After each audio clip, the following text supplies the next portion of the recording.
Nós vamos abrir Daniel capítulo 5, versículo 1, já está na tela, viu? Daniel capítulo 5, versículo 1. O que a Bíblia fala? O rei Belsazar deu um grande banquete a 1000 dos seus grandes e bebeu vinho na presença dos 1000. Amém. Então o rei Belsazar, neto de Nabucodonosor, este homem, ele deu um banquete.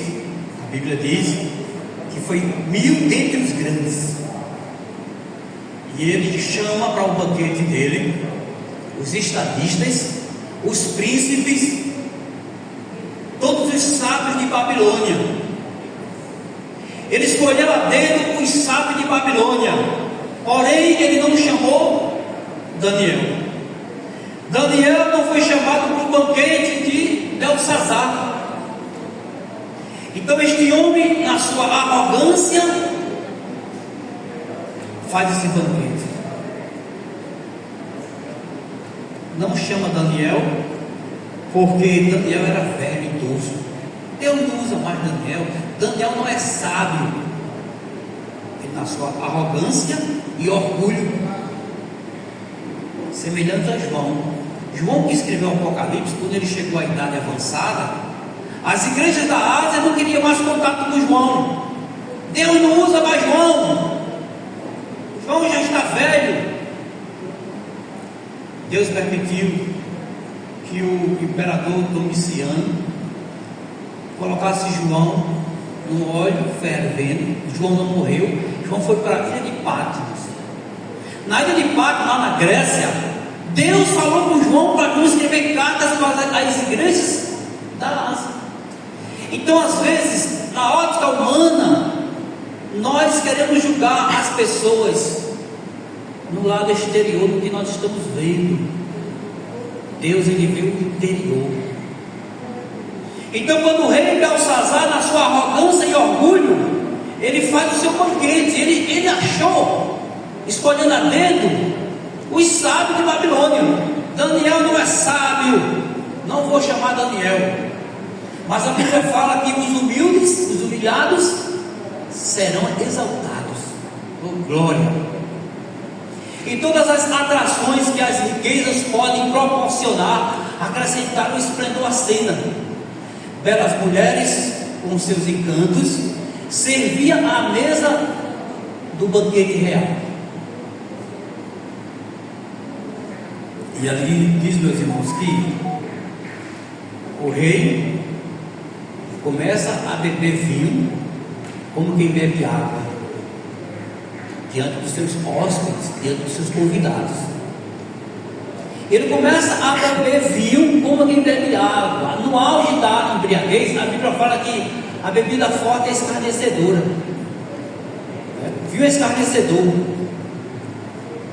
A bebida forte é escarnecedora. O vinho é alvoroçadora, não é isso? O provérbio fala isso. Eu tenho até esse texto. E todo aquele que nele errar nunca será sábio. E ele, no auge da embriaguez, ele diz: vá buscar o cálice, os cálices que meu avô trouxe de Jerusalém, que eu quero beber vinho nesse cálice, e eu quero apresentar aos meus deuses, aos ídolos. Mas alguém disse: ó rei, esse cálice é sagrado. O que é consagrado que minhas mãos não podem tocar? Vá buscar um vinho, vá buscar um cálice, eu quero tomar vinho dele, e eu quero agora apresentar aos meus ídolos. E era ordem, e foram buscar. Trouxeram os cálices sagrados, e diante de todo mundo embriagado, coloca vinho no cálice sagrado, bebe e oferece aos ídolos. Ali existia um vigia incógnito. A palavra incógnito quer dizer desprezado, ignorado. Era o Espírito Santo. Às vezes nós ignoramos. O Espírito Santo trabalha, às vezes ele está batendo no nosso coração, ele está aqui, e nós ignoramos o Espírito Santo. A Bíblia fala que ele suspira e geme, porque os homens desprezam. E o rei Belsazar estava desprezando o Espírito Santo. Desprezando. O que aconteceu? Ele bebe vinho, oferece aos ídolos. Aparece uma mão misteriosa, uma mão pálida, e começa a escrever na parede. E a Mene, Mene, Tekel, Parazim, Mene, Mene, Tekel, Parazim. E ele, quando olha aquela mão misteriosa, com letra de fogo, o joelho começa a bater um no outro, os ombros caem, os ombros caíram, e ele fica assustado.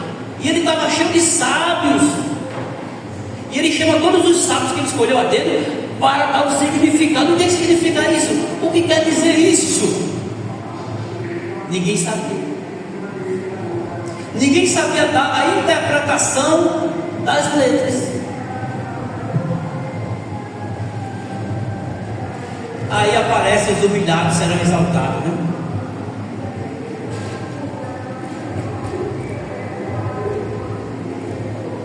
A mão era essa,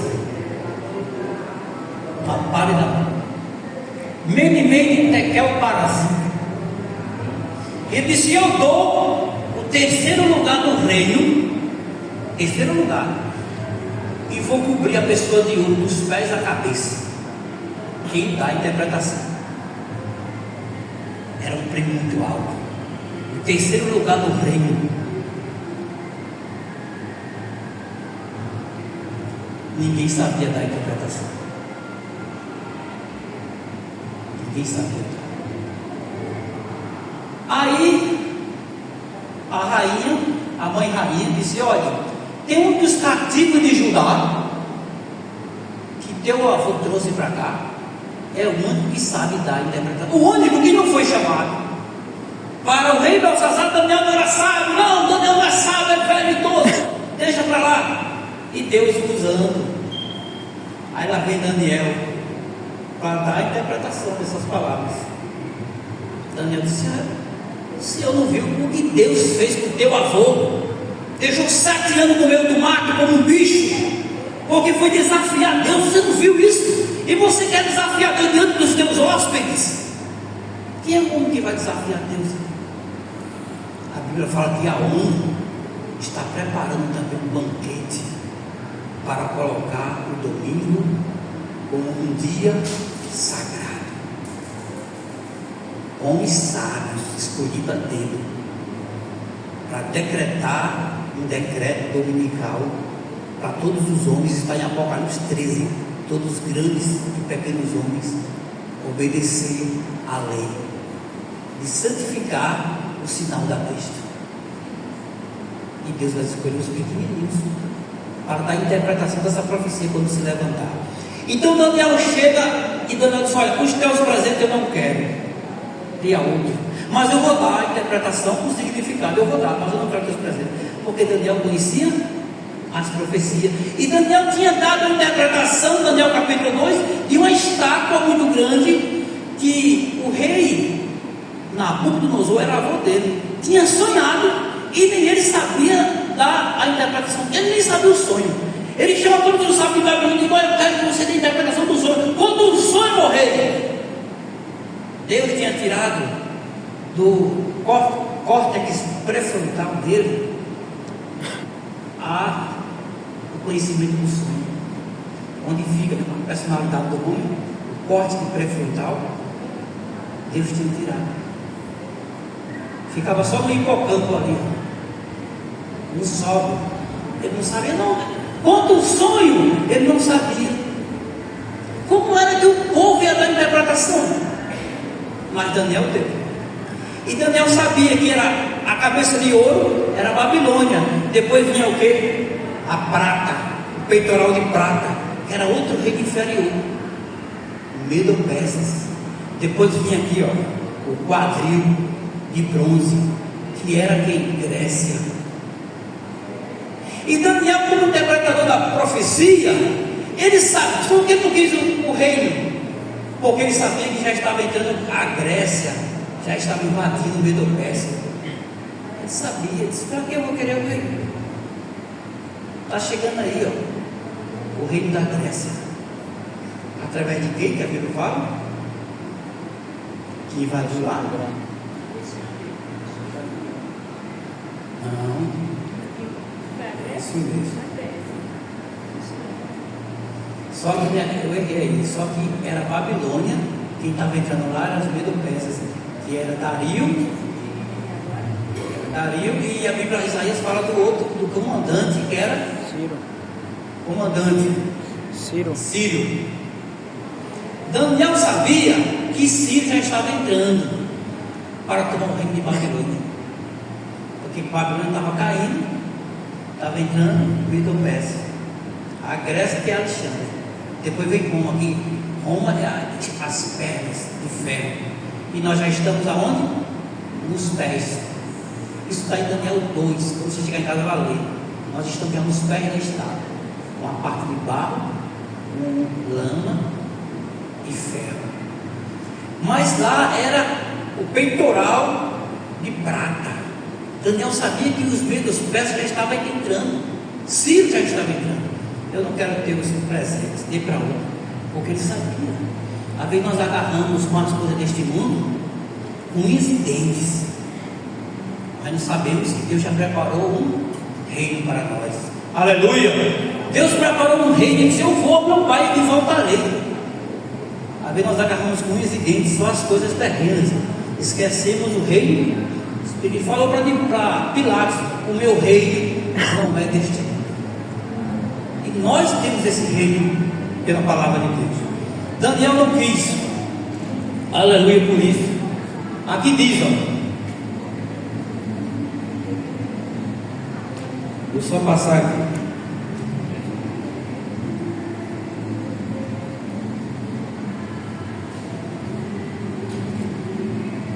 Passa aí, por favor.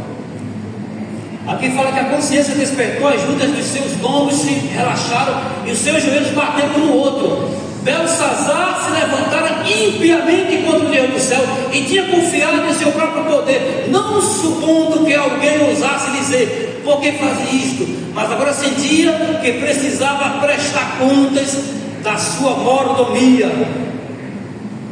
Pode passar.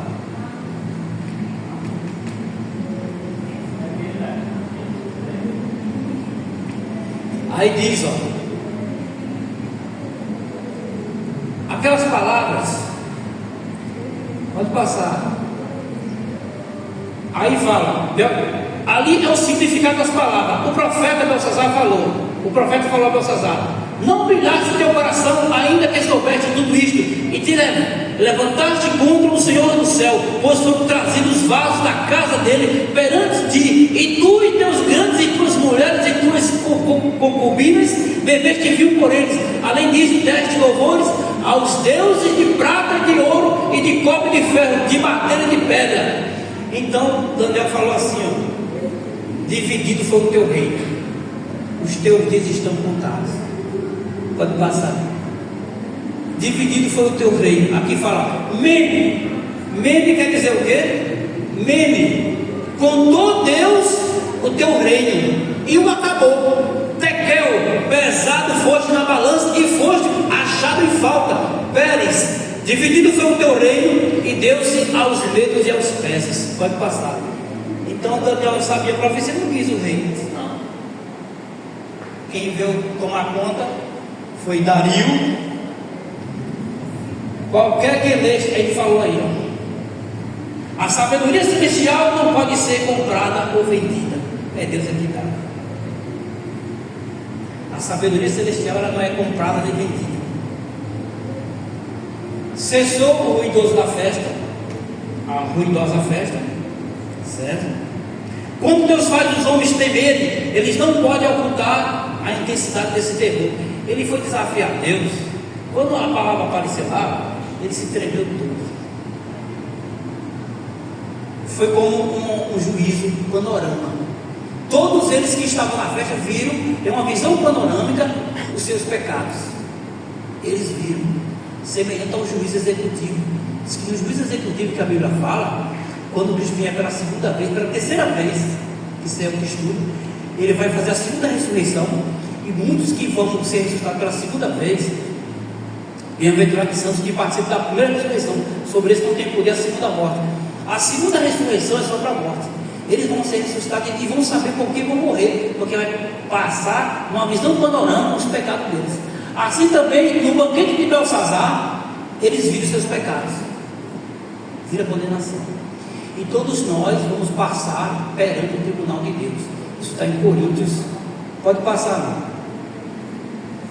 Coríntios 2 Coríntios capítulo 5, versículo 10. Porque todos devemos comparecer ante o tribunal de Cristo, para que cada um receba segundo o que tiver feito, por meio do corpo, o bem ou o mal. Então, baseado na Bíblia, todos nós vamos comparecer perante o tribunal de Deus. Então, como é que nós vamos comparecer perante o tribunal de Deus? Quem tem uma ideia?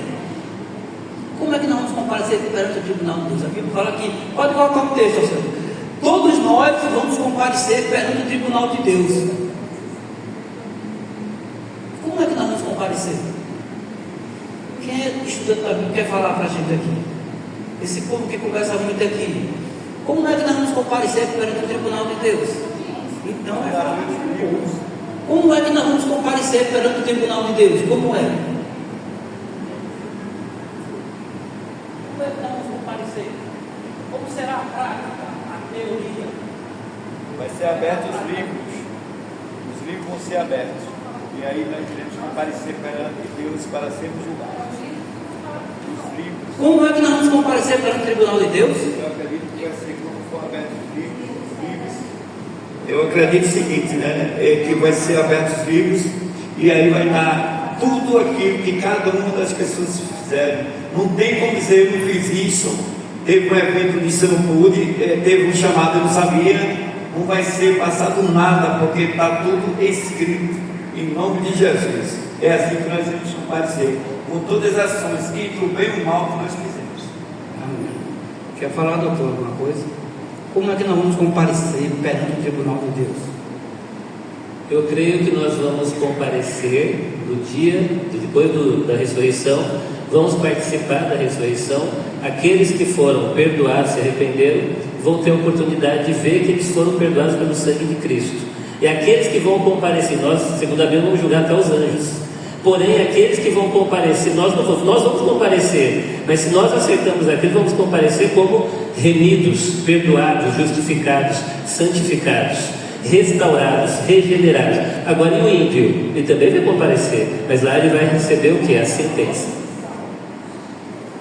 Amém. Quem mais quer falar? Vocês aqui que são veteranos da igreja.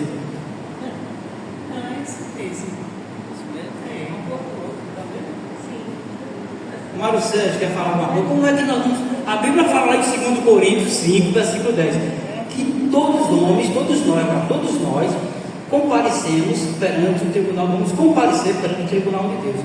Como é isso na sua mente aí? Quem quer falar? Quer falar? Como é que nós vamos comparecer perante o tribunal de Deus, irmão? Como é?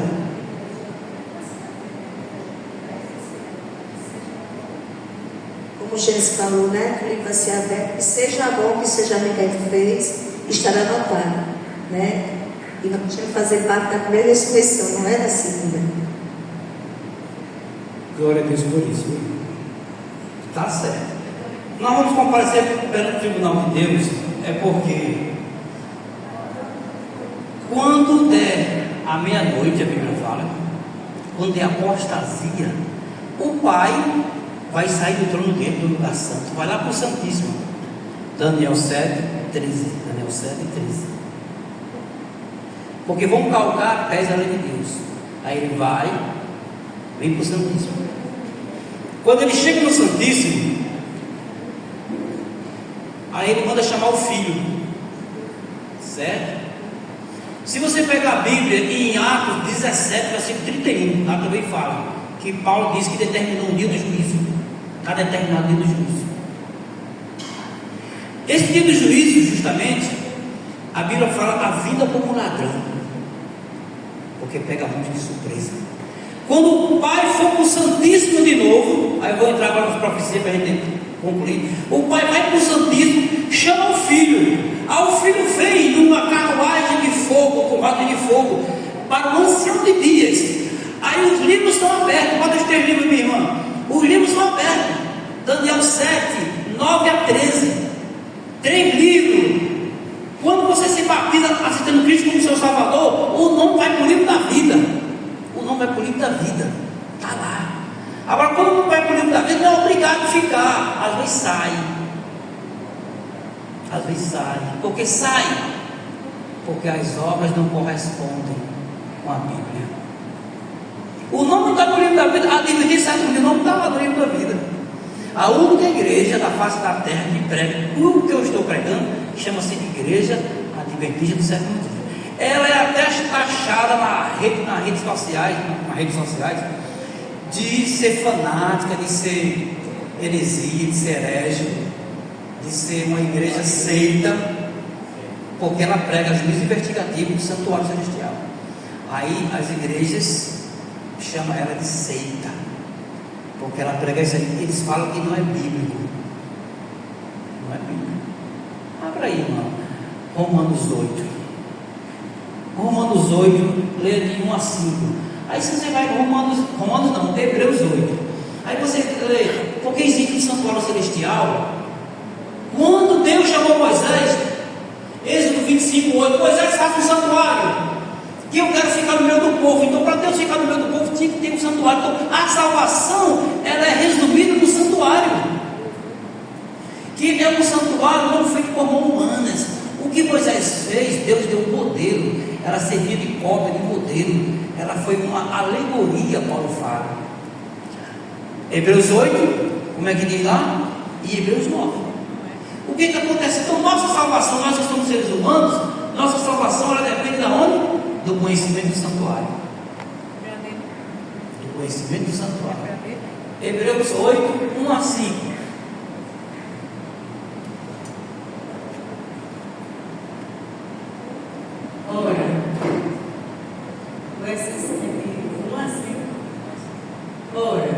O essencial das coisas que temos dito é que possuímos tal sumo sacerdote que se assentou à destra do trono da majestade dos céus, como ministro do santuário e do verdadeiro tabernáculo que o Senhor erigiu, não o homem. Pois todo sumo sacerdote é constituído para oferecer tanto dons como sacrifícios.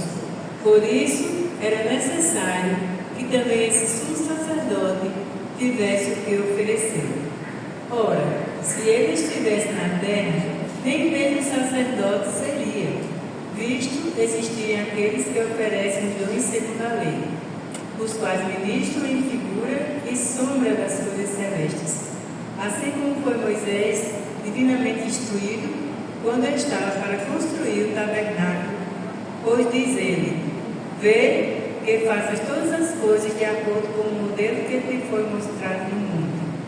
Agora, com efeito, obteve Jesus ministério tanto mais excelente, quanto é ele também mediador de superior aliança, instituída com base em superioridades e em superiores promessas.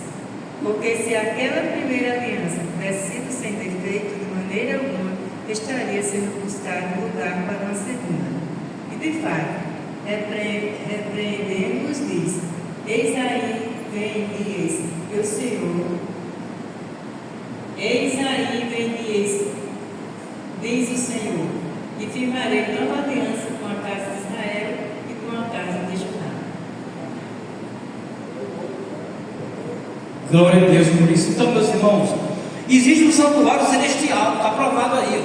Então, se você for para Hebreus 9, lá fala que tem 2 compartimentos, santo e santíssimo, 2 compartimentos. Hebreus 9 fala isso. Então, o que acontece? O primeiro compartimento é para quê? Como funcionava o primeiro e o segundo compartimento? Como funcionava? O primeiro compartimento é assim, ó. Quando no Velho Testamento uma pessoa queria remissão dos pecados, levava um cordeiro. O cordeiro era morto no átrio, morto no átrio. O sangue era levado para o primeiro compartimento, ficava lá. Aí o que aconteceu? Acontecia que ele disse: Moisés, o meu santuário está contaminado por causa das imundícias de Israel. Eu vou determinar um dia para purificar. Então, esse dia de purificar o santuário, o dia que purificava, qual era o dia que purificava? O ano. O dia e o mês que era purificado o santuário. O dia que era purificado o santuário. Existe uma purificação diária e existe uma purificação anual. Números 29, fala isso, Números 29, versículo 7. Era todo dia 10 do sétimo mês. Calendário judaico. Se você for para Levítico também, fala Levítico 16, versículo 29. Levítico 16, 29. Era todo dia 10 do sétimo mês de cada ano. Quando caía nessa data, dava aflição de alma. E Levítico 16 fala isso, versículo 29. O povo ficava com aflição de alma. Por quê? Porque se não fosse achado o perdão, ele era o quê? Extirpado dentro do povo. Nosso pastor Alain Angel chegou, viu? Ele não acaba já dizendo não. Mas ele falava, eu já ia falar mal dele, mas chegou. Não é bênção? A gente tem que acreditar até as outras, né? Ele não estava, o povo foi embora. Mas veio. Irmãos, Cristo, quando ele foi para o Santíssimo, todos são adventistas aqui? Quem não era, todos são adventistas ou quem não é adventista? Todos são adventistas, não? Mais ou menos. Então, meus irmãos, 22 de outubro, então estou em casa. 22 de outubro de 1844, Cristo foi para o Santíssimo. Não foi? Foi fazer o que no Santíssimo? 22 de outubro de 1844, foi fazer o que lá? Foi fazer o quê? Interceder por nós. Fala, interceder por nós. Por 22 de outubro, o que interceder por nós não está certo. Agora está faltando mais coisa.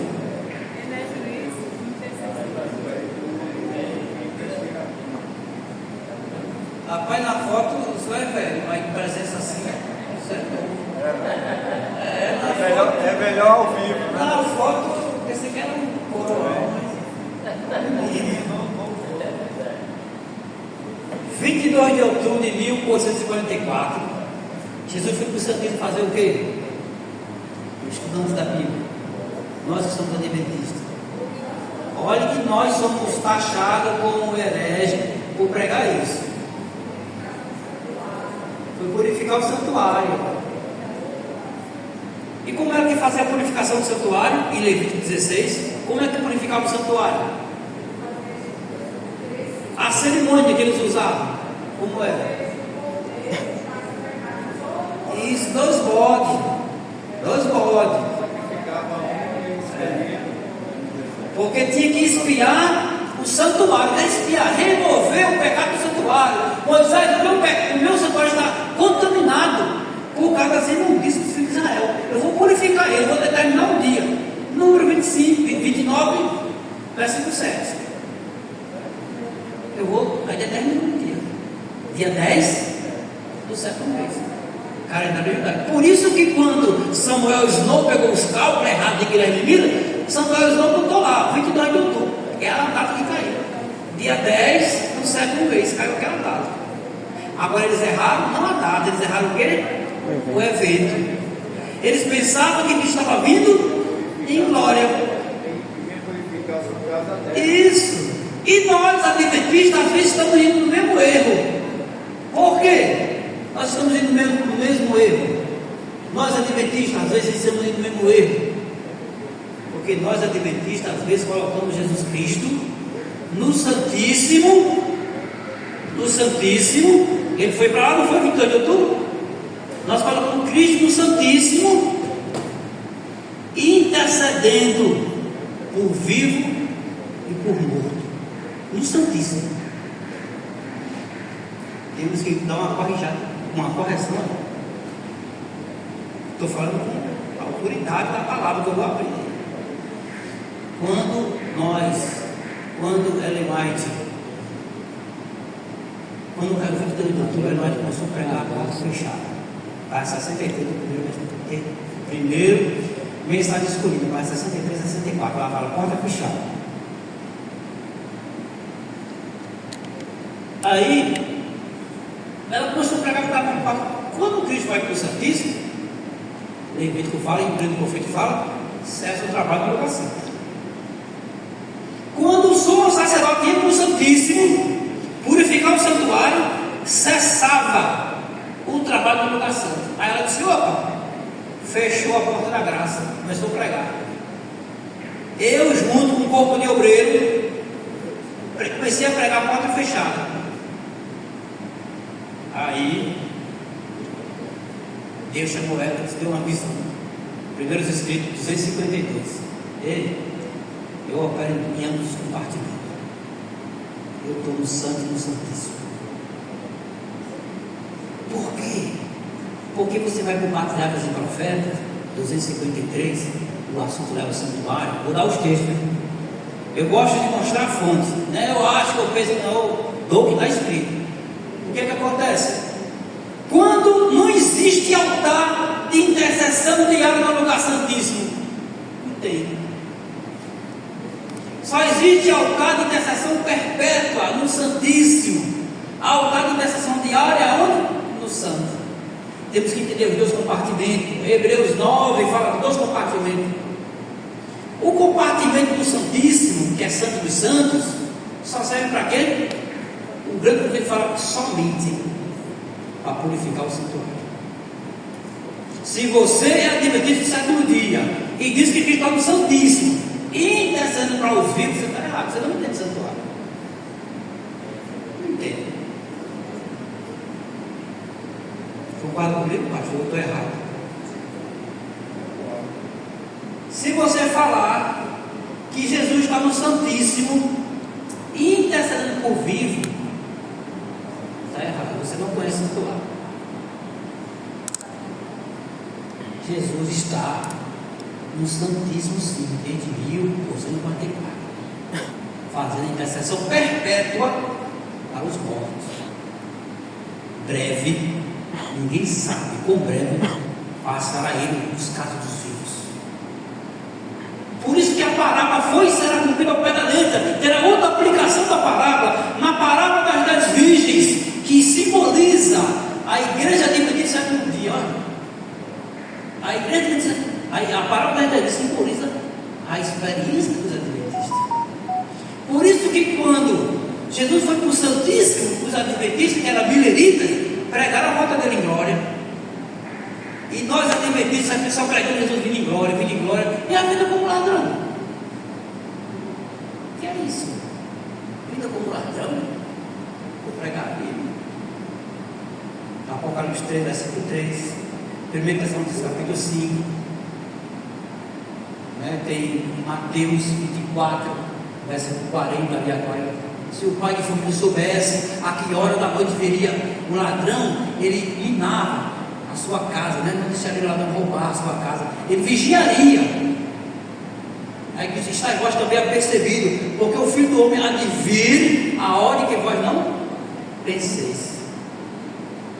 Por isso que nos livros da vida, quem é batizado na igreja adventista por esse pastor aqui, o nome é porque tem autoridade pelo céu de botar o nome do livro da vida, através do batismo. Mas a igreja não tem autoridade de salvar. Por isso que no dia do juízo, que é o segundo compartimento, quando ele foi purificar, pegar o pecado do pastor Alain Rangel, que está no livro da vida, no livro de registro, o pecado dele aqui, o pecado do pastor Alain Rangel está aqui, no livro de registro. Ele foi batizado quando entra no livro da vida. As boas ações que ele faz ficam no livro memorial. Aí vai ter o dia do juízo, Atos 17, 31. 2 Coríntios 2, 2 Coríntios 5, versículo 10. Todos nós vamos comparecer perante o tribunal de Deus. Tribunal. Jesus vai de novo para o Santíssimo. Jesus vai de novo para o Santíssimo, pega muitos de surpresa, como um ladrão. Quando ele vai de novo para lá, ele anda do carro que ele vai julgar, chama-se Igreja Adventista do Sétimo Dia. É a única igreja que prega, ela é taxada como herege, porque ela prega uma verdade. Só que ela prega uma verdade que ainda não entende. Por que eu determinei fazer esse evento aqui e Satanás não deixa o povo vir? Porque eu estava determinado para dizer, pegar ancião, pastores, olha, vamos para cá. Vamos para a matemática das profecias. Venha para cá para a gente compreender. Deixe de pregar errado. Vamos corrigir. Quando der a meia-noite, sabe o que é a meia-noite? Apostasia. O que é apostasia? Quando colocar o Papa para ficar no lugar de Deus, querendo parecer Deus, querendo que todos adorem, quando a lei dominical passar a ser universal, Deus se manifestará. Página 51 do Serviço Cristão. E como é que Deus vai se manifestar? Deus vai de novo para o Santíssimo.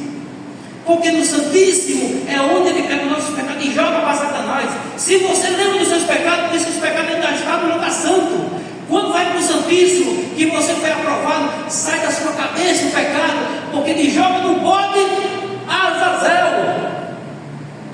Ele ia jogar lá naquele momento, não jogou por quê? Porque os mileritas entendiam. Estava chorando, você vendo a Maria Madalena. Sabe onde Cristo estava? Ele foi para o Santíssimo. Purificar de seus pais, expectante, para derramar a chuva segunda. 459, grande conflito. O pai queria derramar a chuva segunda, mas a igreja hesitava, duvidava, entendia. As duas expiações, a primeira na cruz, que era a expiação diária, ninguém entendia. E a expiação anual, que era para purificar o santuário, que era para dar uma publicidade, essa é pior, ninguém sabia. Ninguém entendia, irmão. E hoje é difícil encontrar um adventista que entenda. Difícil. Eu não sou pastor adventista, eu sou membro, com muita honra. Fui pastor da Reforma. Eu era pago para estudar, para debater com os pastores adventistas. Fiquei 17 anos na Reforma. Tomei conta de 11 igrejas no Pará, Marabá, morei do Marabá, saí no meio do mundo. Tinha igreja em Uberlândia, tinha igreja em Natal. Hoje eu sou um simples membro, mas com orgulho, porque eu estou na igreja verdadeira. Estou na igreja verdadeira. E hoje eu tenho minha honra de ser membro dela. Eu faço meus trabalhos missionários voluntários, nos interiores, como me chamam. Mas aonde eu vou, eu levo essa mensagem a despertar. A igreja dorme. Cristo está batendo em Laodiceia, querendo entrar, e a igreja dorme. Por que a igreja dorme? Quando Jesus ficava no Getsemane, à meia-noite, quando ele foi atrás dos 3 líderes, Pedro, Tiago e João, eles dormiam. Primeiro testemunho celeste, aqueles 3 discípulos dormindo representa a igreja a dormir ao aproximar-se do juízo. Por isso que vai dar um grito, um clamor: eis o noivo! 1 Pedro 4,17 é para a igreja adventista esse clamor. As 3 mensagens angélicas foi pregada, a primeira por Guilherme Emílio, a segunda por Carlos Fitz, a terceira por Irã Edson. Ellen escreveu mensagens escolhidas 104, 105 ali. Está lá. Ela disse que as 3 mensagens angélicas elas serão repetidas. Não podemos dar a terceira sem a primeira. Essas mensagens serão dadas novamente, serão repetidas. Notaria a parte de casa, olha. Terceiro mensagem, segundo mensagem escolhida. Acho que eu tenho certeza disso aí. Serão o quê? Repetidas. Não pode dar a terceira sem a primeira. Porque quando a terceira mensagem chegou, a igreja não recebeu. Guilherme Miller ia levantar a voz dele contra a mensagem do terceiro anjo. Então ele deixou ele cego, ficou no quarto cego, semelhante a João Batista. Mas outros são responsáveis, ele se salvou. Porque Deus deixou eles levantar a voz dele contra a voz do céu. Quem recebeu a mensagem do terceiro anjo foi quem? Ellen White recebeu, José Leves, Tiago White. Aí foram organizando. Ficou de prontidão para cair, não caiu chuva serena. A mensagem do terceiro anjo ela será pregada quando der o clamor da meia-noite, quando der o juízo. Só quem dá a mensagem do terceiro anjo, só o trigo, só o jogo tem que sair. A chuva serôdia só cai numa frase homogênea. 385 mensagens escolhidas terceiro volume. Por isso que vai ter o juízo. Aceitam-se nomes e rejeitam-se nomes na nossa igreja de Letícia, dá até pena. Você que é batizado na esperança do satélite de Capó, nos Estados Unidos, está com o nome no livro da vida, está lá. Agora, se salva, o caráter semelhante a Cristo alcançou.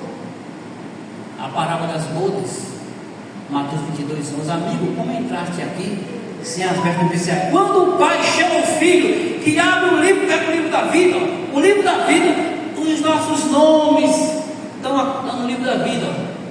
E agora, nome no livro da vida, nomes serão aceitos, nomes serão arrancados, fica só o trigo, aí derrama a chuva serôdia. Então, para fazer esse juízo, a primeira mensagem angélica será pregada na igreja. Qual é a primeira mensagem angélica? Será repetida: temer a Deus e dar-lhe glória, porque chegou a hora do juízo. Que juízo dos livros, irmão? Breve, ninguém sabe quão breve passará o caso dos livros. Por isso que é a meia-noite pega de surpresa as virgens loucas. Ou que as virgens loucas? Porque ela não pega um caráter semelhante a Cristo. Ela não é cristã. Ela só tem a aparência de cristã. Ela só tem a casca. Não se vê diferença. Só na crise que aparece. Porque na crise, a meia-noite escura, só anda quem tiver a lâmpada e o óleo. Ela não tem como andar sem o Espírito Santo. A profetisa diz que quando a lei dominical estiver no auge, ela diz que vai ser uma confusão tão grande. Ela fala que é a confusão da fé. Ninguém sabe mais o caminho. É como uma história que diz que nos Estados Unidos, uma neve muito grande à noite, o tempo de carruagem, a carruagem perdida, sem saber o caminho, e agora tudo escuro caindo neve. Aí ela viu lá na frente uma luzinha e disse: ixi, é a nossa salvação. Aí ela viu aquela carruagem muito longe, ela disse: espera aquela carruagem chegar, porque aquela carruagem vai dar a direção, nós não sabemos mais o caminho da cidade. Quando a carruagem se aproxima, ela diz: ei, estamos perdidos, nós não sabemos o caminho, nós também estamos te seguindo, porque também nós não sabemos o caminho. Quando der a lei dominical, ninguém sabe mais o caminho. Só quem vai saber o caminho? As prudentes. Ela tem a palavra e tem o óleo, o azeite. Ela pede para a companheira. Ela não tem. Se prepara que muito vai pedir ao Senhor: dai-me do vosso azeite, que as nossas lâmpadas se apagam. Isso é não dar salvação. Cristo, quando vier em glória, ele vem com o galardão para cada um segundo a sua obra. É o que nós só pregamos: Cristo em glória, Cristo em glória. Cristo já vem com glória também. Ninguém prega isso. Quando ele vem em glória, Apocalipse 22:12, ele vem com o galardão. E o galardão, onde que é o galardão? No juízo. O galardão está aqui, ó. Irmã Vera, está com o nome no livro da vida. O pastor, o fulano de tal, batizou ela. A igreja botou ela no livro da vida. Agora a igreja não tem força e poder para salvar ela. Só quem salva ela chama-se Jesus Cristo, o dono da igreja. Ele é que salva. Ele junto com o pai, o ancião de dias, Daniel 7,13. Quando o pai chama ele, diz que é diante dos mundos não caídos, vai julgar. Aceitam-se nomes e rejeitam-se nomes. Por quê? Porque não tem óleo. Se preparou. A igreja adventista do dia, ela está precisando de fazer uma obra de reavivamento espiritual. Aqui a obra de reavivamento. O diabo ia querer eu abrir a garganta em alta voz aqui? O diabo ia querer? Porque eu não tenho autoridade, que eu não sou pastor. Quem tinha que fazer isso era a missão. Aí tinha lotado. Mas eu espero até hoje essa mensagem, e está faltando essa mensagem. E eu não posso ficar calado. Eu tenho que falar. Eu tenho que clamar em alta voz e dizer para os adventistas do sétimo dia que quando o decreto dominical entrar no auge, o nome dele vai sair fora do livro da vida. A igreja mudou, mas pela negligência dele e por falta de um grito, ele vai se perder, porque ele não tem a preparação espiritual, a visão espiritual. Não tem a visão. A igreja está perdendo a visão espiritual, o colírio. Não tem colírio. Levaram Jesus com 40 dias de nascido, ele foi circuncidado com 8, 8º dia. Quando o sacerdote pegou a criança, não soube discernir. Não soube discernir que era Jesus. Simeão que disse: não, aí, deixa eu ter o menino para cá. Aí agora pode se despedir em paz, que eu vi o Rei da Glória. Ele viu com uma visão espiritual. A nossa igreja precisa se acordar, precisa se despertar, porque salvação não é brincadeira, irmão. Igreja não é brincadeira. A igreja adventista ela é responsável por uma mensagem muito alta, muito forte, porém ela não está buscando a altura da mensagem. Você vê pelo caráter, né, irmão? É o caráter que vai revelar. Eu sou adventista sétimo dia. Você é adventista sétimo dia? Cristo em você. É Cristo em você. É Cristo. Nós precisamos nos despertar. Aqui diz assim, ó: ao abrir-se os livros de registro, eu vou terminar para o pastor concluir aqui com a mensagem dele. Se depois não entenderem mais, depois eu posso explicar. Atrasamos a mensagem, esperando o povo. Começamos de 10 horas, esperando, investindo tudo aqui, investindo com todo gosto. Ao abrir-se os livros de registro do juízo, é passada em revista perante Deus a vida de todos que creram em Jesus, começando pelos que primeiro viveram na terra. Nosso advogado apresenta os casos de cada geração sucessiva, finalizando com os livros. Aceitam-se nomes, rejeitam-se nomes. Quando alguém tem pecados que permaneçam nos livros de registro para os quais não houve arrependimento nem perdão, seu nome será omitido do livro da vida. Por isso que dava aflição de alma no dia 10 do sétimo mês, porque se não foi achado digno de perdão, era extirpado dentro do povo. Quando a nossa igreja foi chamada para um juízo, muitos nomes serão arrancados. O que fez? Nem gozou o mundo e nem gozou a parte espiritual. Ficou morno. E Deus falou: Oxalá que fosse quente ou frio. Foi morno, o tempo todo morno. Eu estou a ponto de vomitar. Estou a ponto de vomitar. Não aguento. Uma igreja que não tem reavivamento precisa. Uma igreja que tem toda a verdade. Reforma Pro Saúde, que foi a coisa mais linda. Quem é que vive? Quem quer viver reforma Pro Saúde? O povo não quer. Quem quer se santificar? Quando fala profecia bíblica, o povo não quer. O povo quer só música. O povo só quer estar na igreja cheia, cortina bonita, banco acolchoado, coisa mais linda. Mas falta preparação de caráter. E o povo vai se perder. Ei, amigo, como entraste aqui? O pastor me batizou. O pastor me batizou, eu fui batizado. Mas como é que você entrou? Porque o pastor batizou, está certo. Mas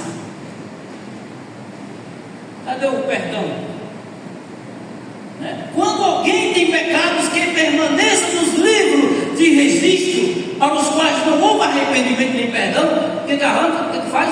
Arranca. O nome é arrancado. Assunto sério, viu? Arranca. Vida como ladrão. Ele nem sabe. Indo para a igreja com a Bíblia. Quando é que vai acontecer isso? O tempo é a meia-noite. É a meia-noite. O dia e a hora ninguém sabe.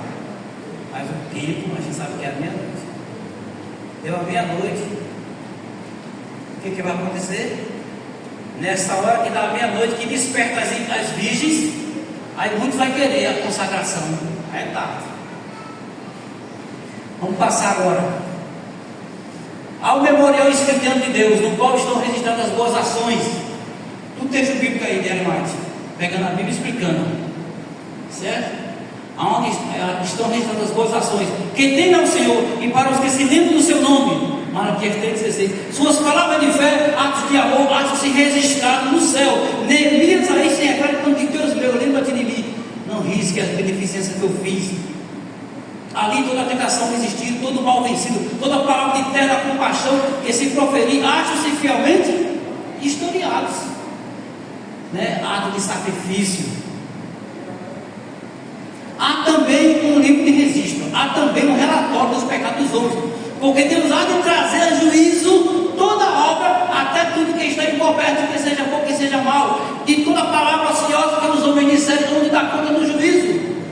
Disse o Salvador: por tuas palavras serás justificado, por tuas palavras serás condenado. Os propósitos em tudo secreto aparecem no infalível registro, pois Deus trará à luz as coisas ocultas das trevas e manifestará os desígnios dos corações. 1 Coríntios 4,5. Eis que está escrito diante de mim as vossas iniquidades. Isaías fala isso. As que estavam preparadas entraram com ele para as bodas. Fechou-se a porta. Isso foi 1244.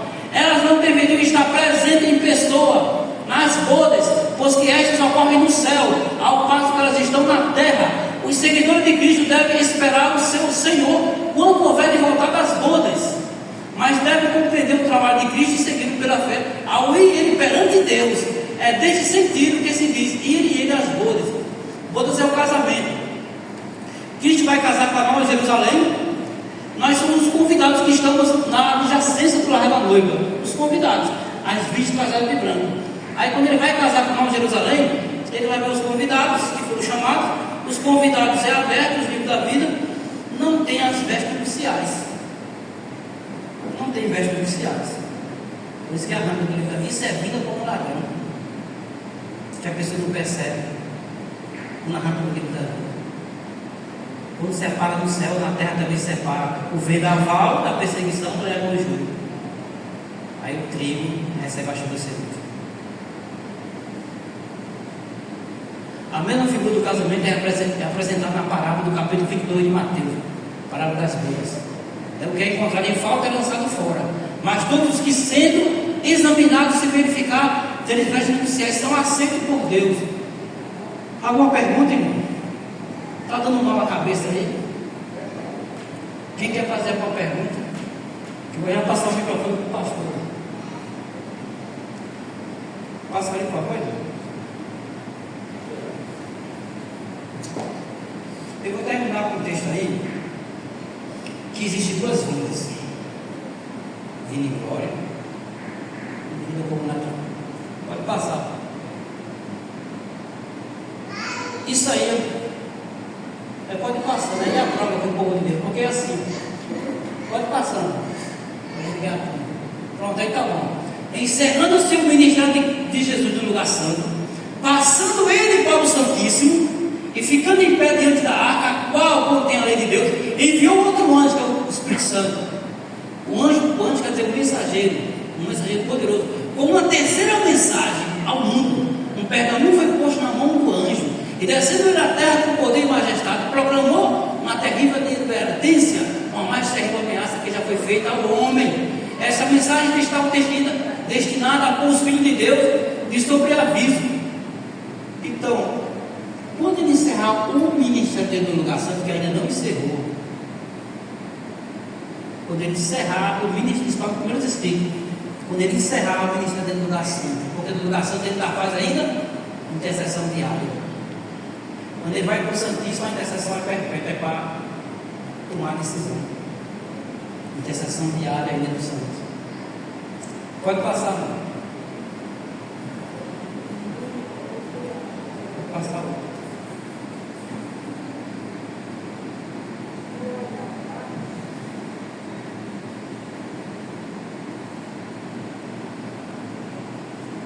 Ela vai descrever por escrito. Vi que Jesus ministrava em ambos os compartimentos do santuário. Ambos os compartimentos do santuário celestial. Pode passar. Aí fala dos dois altares. O incenso que subia para as orações de Israel representa os méritos de intercessão de Cristo, sua perfeita justiça que pela fé atribuída ao seu povo, e que unicamente pode tornar aceitável a Deus o culto de seres pecadores. Diante do véu do lugar santíssimo estava um altar de intercessão perpétua. Diante do lugar santo, um altar de expiação contínua. Pelo sangue e pelo incenso deveriam aproximar-se de Deus, símbolos aqueles que apontam ao grande mediador, por intermédio de quem os pecadores podem aproximar-se de Jeová, e por meio de quem unicamente a misericórdia e a salvação pode ser concedida à alma arrependida e crente. Então, para a gente resumir, vamos terminar. Jesus opera no Santo e no Santíssimo. Quando ele foi para o Santíssimo, ele foi dar a sentença. Ele foi pegar o pecado dos vivos, jogar isso lá e derramar de você. Não houve isso. Ele não fez a expiação. Falta de coisa. Aí ele opera no Santíssimo, juntando os mortos. E opera no Santo, intercedendo por nós vivos. Aí como é que gastou a cerodia?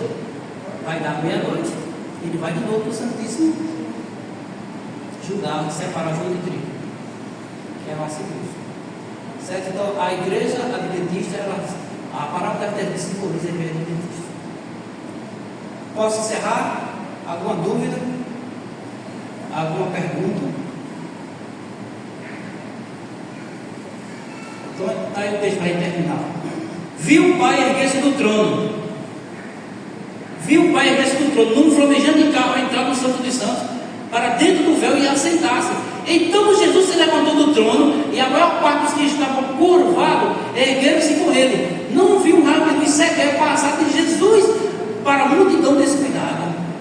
Não passa para a multidão descuidada. Depois que ele se levantou, e eles foram deixados em completas trevas. Então, quando eles não foram para o Santíssimo de novo, porque quando ele foi para lá, pode passar o outro agora. Então o carro de nuvens com rodas com flama de fogo, sendo conduzido por anjo, veio para onde estava Jesus. Ele entrou no carro e foi levado para o Santíssimo, onde o Pai se assentava. Aí você pode dizer, mas esse texto aí se cumpriu em 22 de outubro, irmão. Não tem como se cumprir esse texto em 22 de outubro, porque lá foi parcial. Não tem essa parte aqui do texto, certo? Os que se levantaram com Jesus enviavam sua fé nele, no Santíssimo, e oravam. Se cumpriu lá em 22 de outubro? Não. A fé no Santíssimo e orava: meu Pai, dá-me o teu Espírito. E Deus dá o Espírito Santo.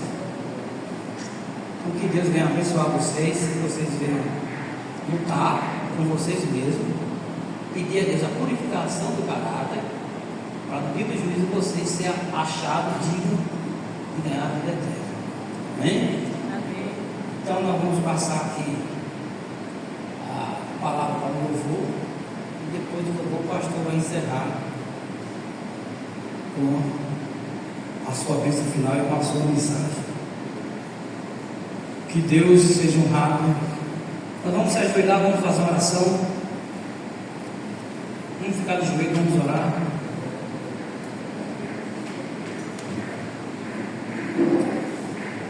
Obrigado, nosso bom Deus, nosso bom Pai, por esta mensagem de despertamento e reavivamento espiritual, para nós juntos buscar a Tua ajuda, o poder do Teu Espírito, para sermos transformados à Tua imagem e semelhança.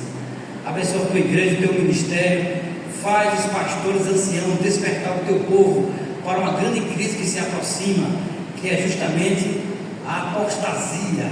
Nós sabemos que a lei dominical será levantada, vai ter uma apostasia como nunca houve, e precisamos do Teu Espírito Santo para conduzirmos nessa batalha espiritual. Perdoa os nossos pecados, perdoa as nossas falhas, e levanta o Senhor Deus com a Tua ajuda, com a Tua mão poderosa, para a glória do Teu nome. Amém. Glória a Deus.